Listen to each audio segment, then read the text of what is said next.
Dear student, chapter number 3 तो हम पढ़ चुके हैं, उत्पादन लागत को समझ चुके हैं। चैप्टर नंबर 4 की बारी है जिसमें हम पढ़ेंगे पूर्ण प्रतिस्पर्धा में फर्म का सिद्धांत। फर्म का सिद्धांत किस प्रकार से काम करता है। प्रत्येक फर्म चाहती है ज़्यादा से ज़्यादा लाभ कमाना। लाभ कमाने के लिए क्या करना पड़ेगा, वस्तु और सेवाओं को बेचना पड़ेगा। अर्थात इस चैप्टर में आपको 3 इंपॉर्टेंट टॉपिक के बारे में पढ़ना होगा। एक टॉपिक है आपका जिसको बोलते हैं आगम, रेवेन्यू। दूसरा होता है उत्पादक का संतुलन और तीसरा पॉइंट है पूर्ति। इन तीनों ही पॉइंट को पढ़ेंगे और तीनों ही इंपॉर्टेंट हैं। ये इस चैप्टर से भी एग्जाम में कम से कम 5 से 6 नंबर तक के क्वेश्चन फंस जाते हैं, तो आपके लिए चैप्टर जरूरी हो जाता है। तो शुरुआत करते हैं आगम से।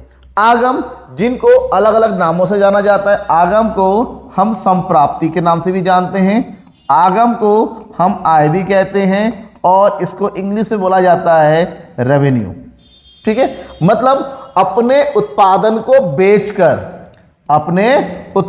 बेचकर जो भी राशि प्राप्त होती है तो बिक्री की उस राशि को आगम कहते हैं। और प्रत्येक उत्पादक जो है लाभ कमाने के लिए वस्तु और सेवाओं को बेचना ही पड़ता है। बिना बेचे लाभ तो प्राप्त होगा ही नहीं। तो डूले के अनुसार फर्म का आगम उसकी बिक्री प्राप्ति, वस्तु की बिक्री से मिलने वाली मौद्रिक प्राप्तियां हैं, क्योंकि आगम के बाद ही लाभ की प्राप्ति होती है। आगम मतलब बेचा और बेचने से जो मिला वो लाभ नहीं है, वो बिक्री की कुल राशि है। उसमें से जब हम लागत को घटा देंगे आगम में से, यानी कि इंग्लिश में बोलते हैं रेवेन्यू माइनस कॉस्ट, और ये हमारा क्या होता है, प्रॉफिट होता है। इन दोनों का अंतर।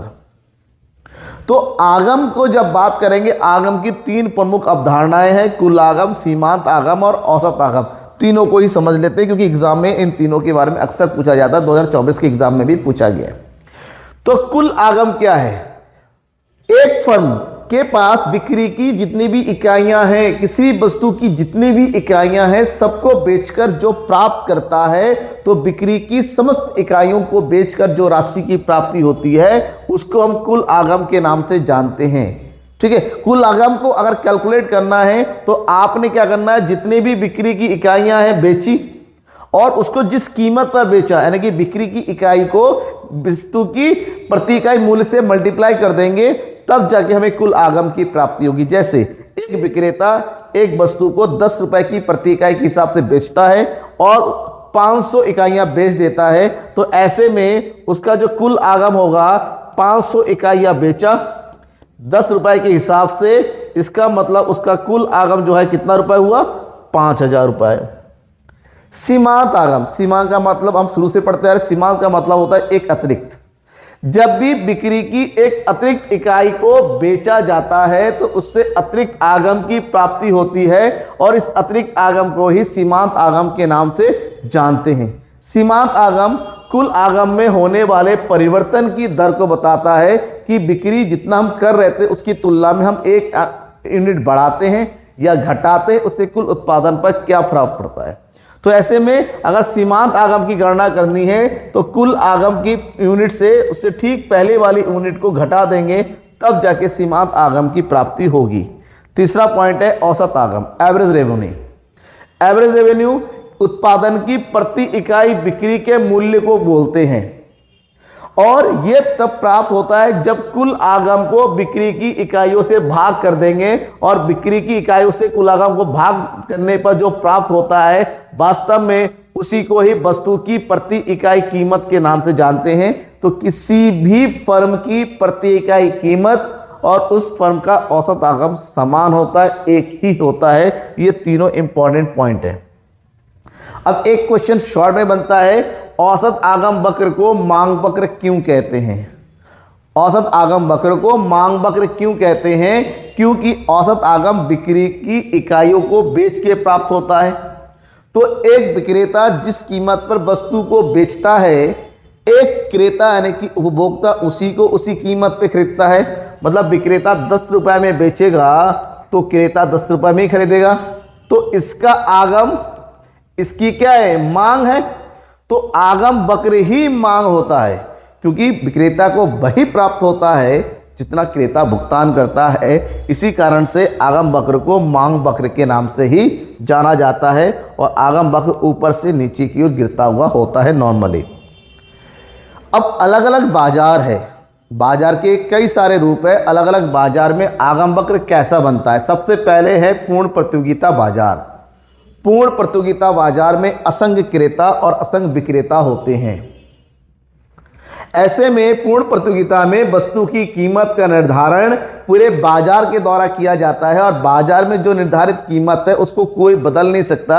ऐसे में पूर्ण प्रतियोगिता स्थिति में वस्तु की कीमत हमेशा एक समान बनी रहती है। वस्तु की इकाइयां चाहे कम हो चाहे बढ़े, इससे फर्क नहीं पड़ता है। ऐसे में इस बाजार में सीमांत आगम औसत आगम हमेशा एक समान होता है, इसलिए इस बाजार में सीमांत आगम और औसत आगम दोनों ही एक्स एक्सिस के समानांतर होता है और कुल आगम वक्र सीधी रेखा में ऊपर की ओर चढ़ता हुआ होता है इस तरह से।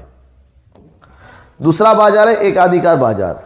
एकाधिकार बाजार एक ऐसा बाजार है जहां पर केवल और केवल वस्तु का एक ही विक्रेता होता है। वही बाजार है, वही उद्योग है, तो वस्तु की कीमत का निर्धारण भी एकाधिकार स्वयं करता है। लेकिन इस बाजार की एक बहुत बड़ी विशेषता यह है कि अगर एकाधिकार में वस्तु की कीमत को ज़्यादा बढ़ा दिया तो क्रेता उसको नहीं खरीदेंगे, कम कीमत पर ही अधिक मात्रा बेची जा सकती है। ऐसे में वस्तु की इकाइयां तभी बढ़ेंगी जब वस्तु की कीमतों में कमी होगी।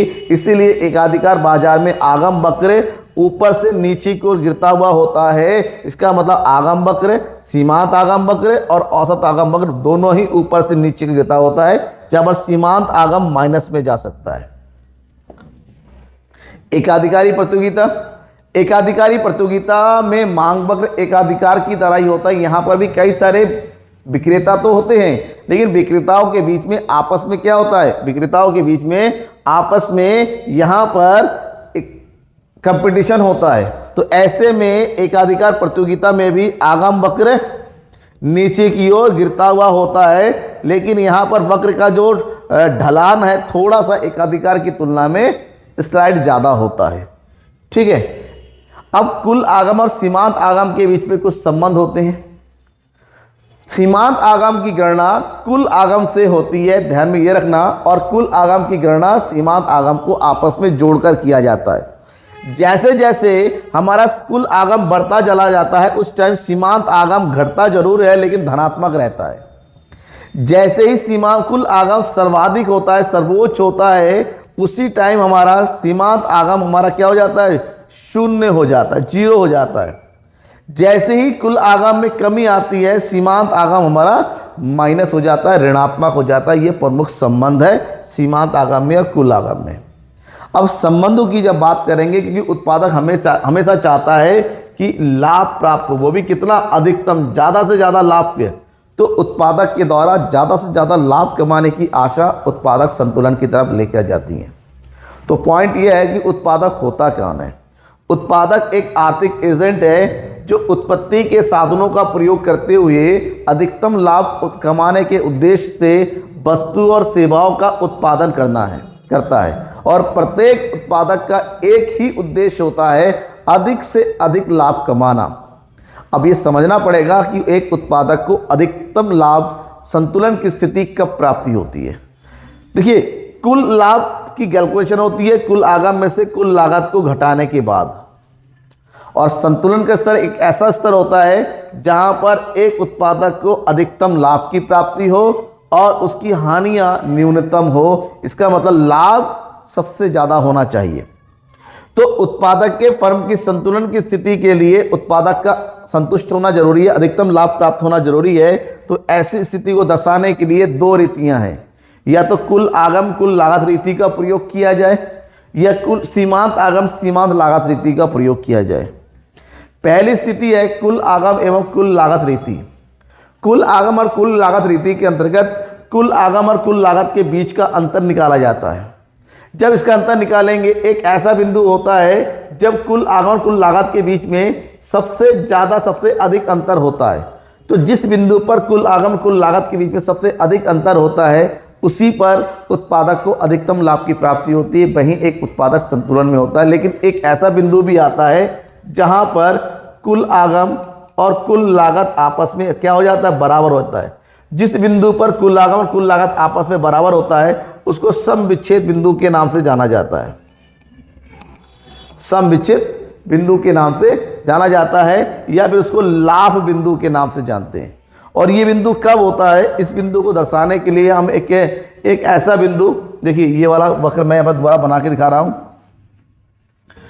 पूर्ण प्रतियोगिता में वस्तु की कीमतों में परिवर्तन नहीं होता, इसी कारण से जो कुल आगम वक्र है वो 0 से शुरू होते ऊपर की ओर सीधी रेखा में चढ़ती है, इसमें कोई परिवर्तन नहीं होता क्योंकि कीमतों में परिवर्तन नहीं होता है।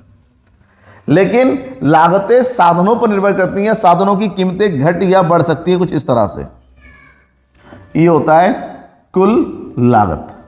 तो एक ऐसा बिंदु जहां पर दोनों के बीच में सबसे ज्यादा अंतर हो, ये वाला बिंदु दोनों के बीच सबसे अंतर है, इसी बिंदु के बीच में, यानी कि मतलब ये K और उसको P मानते हैं, तो यहाँ पर P जो है अधिकतम लाभ को शो कर रहा है। तो यहीं पर एक उत्पादक जो है अधिकतम लाभ कमाएगा, एक उत्पादक जो है संतुलन की स्थिति में होता है।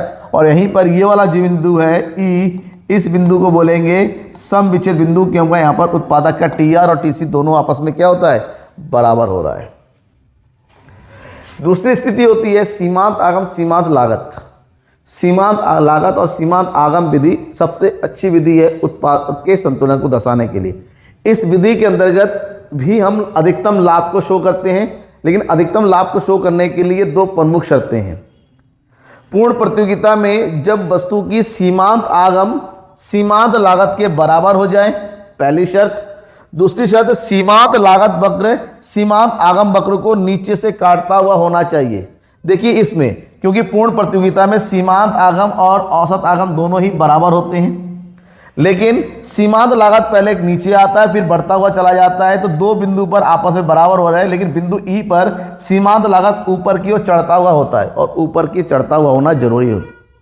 तो बिंदु ई को उत्पादक के संतुलन की स्थिति के नाम से जानते हैं। जब भी क्वेश्चन पूछा जाएगा आपको इस तरह से पूरे ग्राफ को बनाते ही बनाना है। दूसरे क्वेश्चन में आ जाते हैं पूर्ति, क्योंकि विक्रेता को आगम तभी प्राप्त होगा अगर उसको लाभ की प्राप्ति करनी है जब वस्तु को बेचेगा। तो वस्तु को बेचना ही पूर्ति है। पूर्ति मतलब क्या? पूर्ति वस्तु की वह मात्रा जिन्हें एक विक्रेता वस्तु की विभिन्न संभव कीमतों पर बाजार में बेचता है या बेचने के लिए तैयार रहता है, उसको पूर्ति कहते हैं। पूर्ति मतलब बेचने के बाद ही उसको आगम की प्राप्ति होगी। तो आगम लाभ तो तब होगा जब पूर्ति करेगा। थॉमस ने कहा है वस्तु और पूर्ति वह मात्रा जो एक बाजार में किसी निश्चित समय पर विभिन्न कीमतों पर बेची जाने वाली प्रस्तुत की जाती है।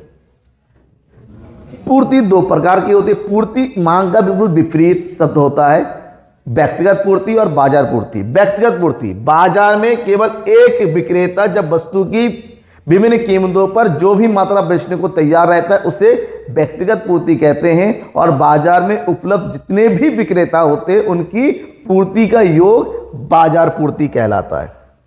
क्योंकि वस्तु की कीमतों के आधार पर पूर्ति की मात्रा तय की जाती है, तो ऐसे में जब इसको तालिका के रूप में दर्शाया जाता है तो उसको पूर्ति तालिका के नाम से जानते हैं। पूर्ति दो प्रकार से है, व्यक्तिगत और बाजार। इसका मतलब व्यक्तिगत तालिका भी दो प्रकार की होती है, व्यक्तिगत पूर्ति तालिका और बाजार पूर्ति तालिका। और बाजार पूर्ति तालिका कई बार आपके एग्जाम में पूछा जा चुका है। व्यक्तिगत पूर्ति तालिका, एक विक्रेता किसी समय अवधि पर वस्तु की विभिन्न कीमतों पर जितनी भी मात्रा बेचने के लिए तैयार रहता है उसको जब एक तालिका के रूप में प्रदर्शित किया जाता है। यह वस्तु की विभिन्न कीमतें और उनकी बेची जाने वाली मात्रा। यहाँ पर यह है कि वस्तु की कीमतों पर बढ़ने के साथ साथ पूर्ति की मात्रा भी बढ़ती चली जाती है, क्योंकि प्रत्येक विक्रेता चाहता अधिकतम लाभ अधिकतम कीमत पर बेचने से प्राप्त होता है। और बाजार पूर्ति तालिका क्या है? बाजार में सभी विक्रेता जब वस्तु की विभिन्न कीमतों पर जितनी मात्रा को बेचता है तो सभी विक्रेता की बिक्री का योग, मान लो बाजार में दो विक्रेता है, ए है और बी है, दोनों को ऐड करेंगे तो बाजार पूर्ति। तो बाजार पूर्ति को दर्शाने वाली तालिका को बाजार पूर्ति तालिका के नाम से जानते हैं। और तालिका को जब वक्र के माध्यम से दर्शाया जाता है तो उसको पूर्ति वक्र कहते हैं। तो व्यक्तिगत पूर्ति तालिका को वक्र के माध्यम से दर्शाएंगे तो व्यक्तिगत पूर्ति वक्र के नाम से जानते हैं। और वहीं पर जब बाजार पूर्ति तालिका को वक्र के माध्यम से दर्शाएंगे तो उसको बाजार पूर्ति वक्र के नाम से जाना जाता है। अब बात होती है पूर्ति फलन। क्या वस्तु की कीमत के आधार पर ही वस्तु का विक्रय होता है? तो जवाब होगा नहीं। एक विक्रेता वस्तु की कीमत के साथ साथ कई सारे कारकों से प्रभावित होता है। तो पूर्ति की मात्रा और उसको प्रभावित करने वाले कारकों के बीच की जो संबंध होता है उसी को पूर्ति फलन के नाम से जानते हैं।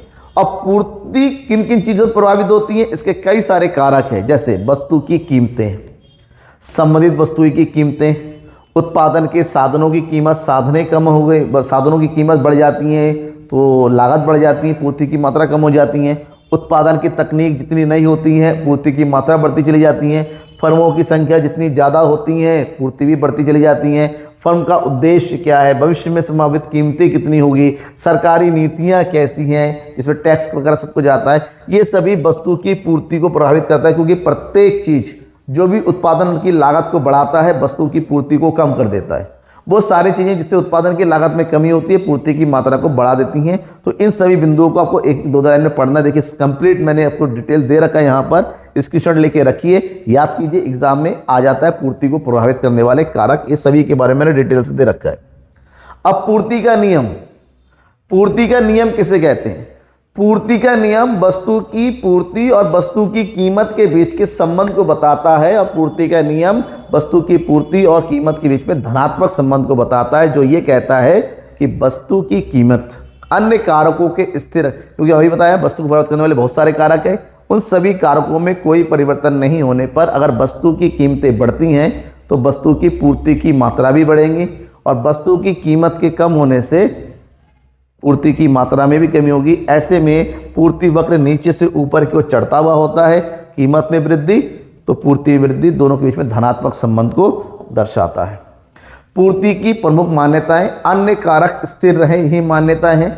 अन्य कारक मतलब क्रेता विक्रेताओं की आय में परिवर्तन नहीं होना चाहिए, स्थानापन्न वस्तु की कीमतों में परिवर्तन नहीं होना चाहिए, उत्पत्ति के साधन, उत्पादक की तकनीक, तकनीकी ज्ञान, सरकारी नीति, इन सब में परिवर्तन नहीं होना चाहिए, तभी पूर्ति का नियम काम करता है। लेकिन कहीं कहीं पूर्ति का नियम काम नहीं करता, जिसको बोलते हैं पूर्ति के नियम के प्रमुख अपवाद। कृषि पदार्थों पर पूर्ति का नियम लागू नहीं होता है कि कृषि की वस्तुओं की कीमतें बढ़ जाएंगी तो कृषि की जो है सप्लाई बढ़ेगी, ऐसा नहीं होता है। कृषिगत वस्तुओं को कम कीमत पर ही ज़्यादा बेचा जाता है। जिन वस्तुओं को, जो वस्तुएं शीघ्र नष्ट हो जाती है, सब्जियां, मिठाइयाँ, दूध, इन सब की पूर्ति, इन सब पर पूर्ति का नियम लागू नहीं होता है, क्योंकि कीमतें बढ़ने का हम इंतजार नहीं कर सकते। सामाजिक प्रतिष्ठा वाली वस्तुओं पर भी ये नियम लागू नहीं होता है। तो ये पूर्ति के नियम के अपवाद। अब पूर्ति में परिवर्तन, जैसा कि मैंने ही बताया, पूर्ति बहुत सारे कारकों से प्रभावित होती है, तो प्रभावित होने का मतलब परिवर्तन होना। तो पूर्ति में परिवर्तन दो कारणों से होता है। एक, वस्तु की कीमत में परिवर्तन होने पर, जहां पर पूर्ति वक्र का संचलन होता है ठीक मांग की तरह, और कीमत के अतिरिक्त अन्य तत्वों में परिवर्तन से पूर्ति वक्र का खिसकाव होता है। तो दो पॉइंट है, पूर्ति वक्र का संचलन और पूर्ति वक्र का खिसकाव। सबसे पहले हम बात करेंगे पूर्ति वक्र पर संचलन। जब वस्तु की अन्य बातें समान रहे और केवल वस्तु की कीमत में परिवर्तन हो, ऐसे में पूर्ति वक्र होता है अपनी जगह पर से ऊपर या नीचे की ओर संचलित करता है। ये दो स्थितियां बताती हैं, पूर्ति का विस्तार और पूर्ति का संकुचन। पूर्ति का विस्तार कब होता है? पूर्ति का विस्तार तब होता है जब वस्तु की कीमत में वृद्धि होने से पूर्ति की मात्रा बढ़ जाए। देखिए, पहले वस्तु की कीमत इतनी थी, पूर्ति की मात्रा यहाँ थी, अब वस्तु की कीमत में वृद्धि हो गई तो पूर्ति की मात्रा ही बढ़ गई। कि वक्र वही है लेकिन खाली स्थिति नीचे से ऊपर की ओर चलेगी, इसको बोलते हैं पूर्ति का विस्तार। जब वस्तु की कीमतों में कमी होती है तो ऐसे में वस्तु की पूर्ति की मात्रा में भी कमी हो जाती है। जैसे पहले कीमत यहाँ थी और कीमत कम होकर नीचे की आ गई, ऐसे में वस्तु की पूर्ति की मात्रा में भी कमी होगी। जो पहले पॉइंट ये था, पॉइंट कहाँ गया? नीचे की। इसको बोलते हैं पूर्ति का संकुचन।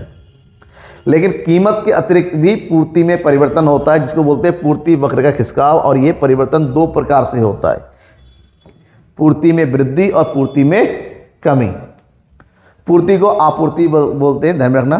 पूर्ति में वृद्धि, वस्तु को कीमत के अतिरिक्त अन्य कारकों में परिवर्तन होने से, अगर जैसे अन्य कारक कैसे, जैसे साधनों की कीमत में कमी हो गई, तकनीक हमारा परिवर्तन हो गया, एडवांस तकनीक आ गई, सरकारी नीति में परिवर्तन हो गया, इससे उत्पत्ति के लागतों में कमी हो जाती है, इससे लाभ की मात्रा बढ़ती है और पूर्ति की मात्रा बढ़ जाती है।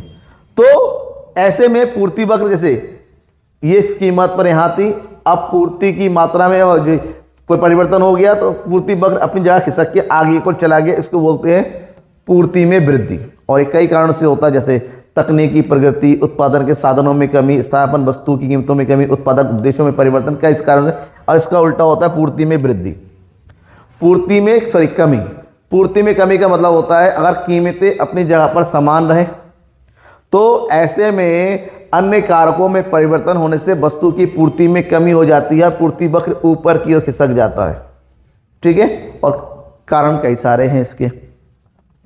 अब होती है पूर्ति की लोच। पूर्ति की लोच मतलब वस्तु की कीमत में होने वाले परिवर्तन से वस्तु की कीमत में मात्रा में भी परिवर्तन हो जाता है, पूर्ति की मात्रा में। तो कीमत में परिवर्तन और पूर्ति की मात्रा के बीच के आनुपातिक संबंध को पूर्ति की लोच कहते हैं। ठीक है, और मार्शल ने एक्सप्लेन किया है पूर्ति की लोच का अभिप्राय कीमत में परिवर्तन के प्रतिक्रिया स्वरूप पूर्ति की मात्रा में होने वाला परिवर्तन है, जिसकी कैलकुलेशन हम इस फार्मूले से कर सकते हैं। पूर्ति की लोच को शॉर्टकट में ES के माध्यम से दर्शाते हैं। ठीक है, और पूर्ति की लोच क्योंकि कीमत से परिवर्तन होता है तो कई प्रकार से होता है। प्रमुखतः 5 श्रेणियां होती हैं। पूर्णतः लोचदार पूर्ति, इकाई से अधिक लोचदार पूर्ति, इकाई लोचदार पूर्ति, इकाई से कम लोचदार पूर्ति और पूर्णतः विलोचदार पूर्ति। इनको थोड़ा सा समझ लेते हैं। सबसे पहले पूर्णतः लोचदार पूर्ति। पूर्णतः लोचदार पूर्ति एक ऐसी स्थिति होती है जहां पर वस्तु की कीमतों में परिवर्तन ना होने पर भी वस्तु की पूर्ति की मात्रा में बहुत अधिक परिवर्तन हो जाता है। ऐसी स्थिति में पूर्ति वक्र जो है एक्स एक्सिस के समानांतर हो जाता है। तो इस स्थिति में जो पूर्ति वक्र होता है, पूर्ति की लोच होती है, वो इनफाइनाइट हो जाती है, क्योंकि आप पूर्ति की मात्रा में परिवर्तन 10 और कीमत में परिवर्तन हो रहा है 0, तो ऐसे में आंसर इन्फिनिटिव आता है। दूसरी स्थिति होती है इकाई से अधिक लोचदार पूर्ति। एक ऐसी स्थिति जहां पर वस्तु की कीमत में जितना परिवर्तन होता है वस्तु की पूर्ति की मात्रा में उससे ज़्यादा परिवर्तन होता है।